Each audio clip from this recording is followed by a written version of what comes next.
Hi there. Um, I've been reminiscing about some fun memories from playing basketball at Alameda High School. And uh, basically, it's the crowd. It's all about the crowd and how you guys were the wind beneath our wings and inspired us to try as hard as we possibly could. Um, but the fear of Dwayne Lewis inspired us to try hard too.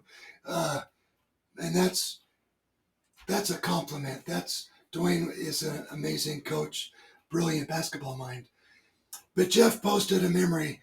He said, "Remember Tony Davis making the free throws to win the game at Arvada."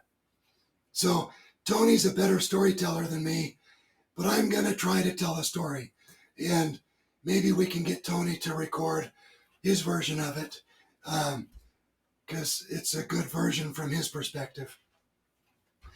But this is my perspective mixed with what Tony has shared with me. Most of our games, as you know, the gym was packed, standing room only almost all the time. But in February 1982, um, we drove up to Arvada to play them for the county championship. Um, they had won the league play, so they were hosting the tournament, and it was time for the championship, and they got to play us. So the gym is packed on both sides all the way up, and the atmosphere was electric.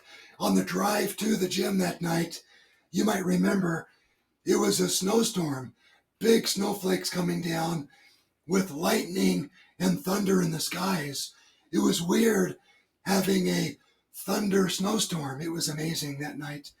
But we got there and the game started, and in the first quarter, Arvada they kicked our butts. It was awful. We're losing by 10 or 12 points at the end of the first quarter. Coach Lewis, he's pissed. The fans, you seem to have lost a lot of energy, and we're thinking, man, what is going on? But of course, you're cheering for us, and Dwayne has his way of inspiring us to play better. So we started playing better. At halftime, we're losing by like 6 or 7 points. So we've cut into their lead. But those two teams, Alameda's team in 1982 and Arvada's team in 1982, those were two very good basketball teams, very evenly matched. Um, so third quarter, we cut the lead a little more. So at the beginning of the fourth quarter, we're losing by like 3 or 4 points. And the fourth quarter was just a heavyweight match. We're just pounding on each other. And the crowds on both sides were just fantastic. Well, as time is running out, we have the ball. And Tony Davis gets the ball, and he does something, and he's fouled. So he's going to go to the free throw line to shoot free throws, but the score clock says 0-0 on the clock.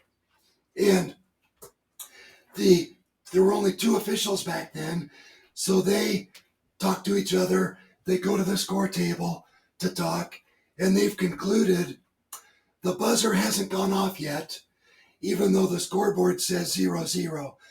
So they're going to let Tony shoot free throws and have the game continue until the buzzer goes off. So Arvada calls timeout to ice Tony. Well, Tony is as cool as a cucumber, and we practiced free throws a lot. Dwayne made sure we all knew the proper mechanics for shooting a basketball. And Tony knows, I've got this. He's already seen it happen. In his mind, he knows he's made the free throws.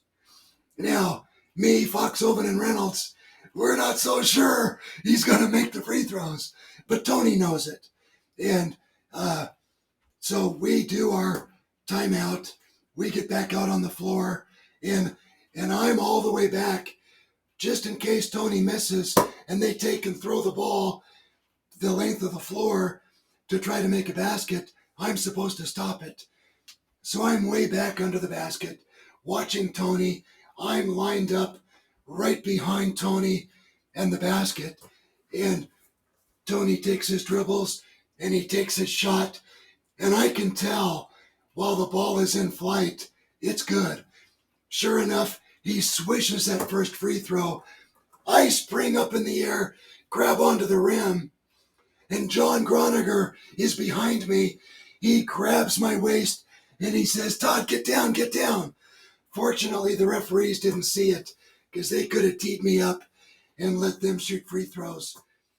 We probably would have lost the game. But they didn't see me, so that's good. The crowd is going nuts. Arvada, they're pretty quiet. And Tony makes the second free throw. And he knew he was going to. The environment was electric. They call timeout, and we come back out on the floor.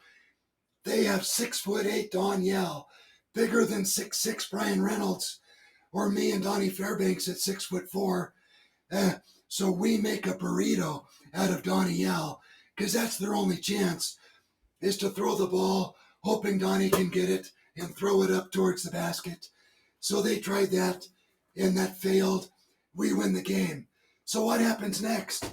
You guys storm the floor, and you lifted us up so we could take their nets down. And that's what this picture is.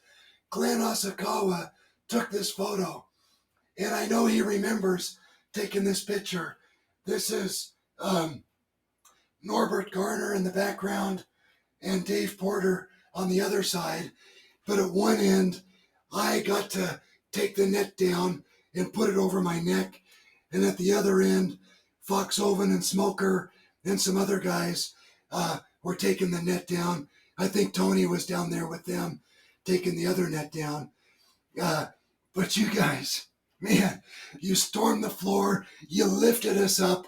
You let us take their nets. And I know they didn't like it, but we really enjoyed it. And that wouldn't have been possible without your support, encouraging us to always try hard. And of course, Tony, thank you for making those free throws. That's what won the game. I hope you enjoyed that memory. Take care.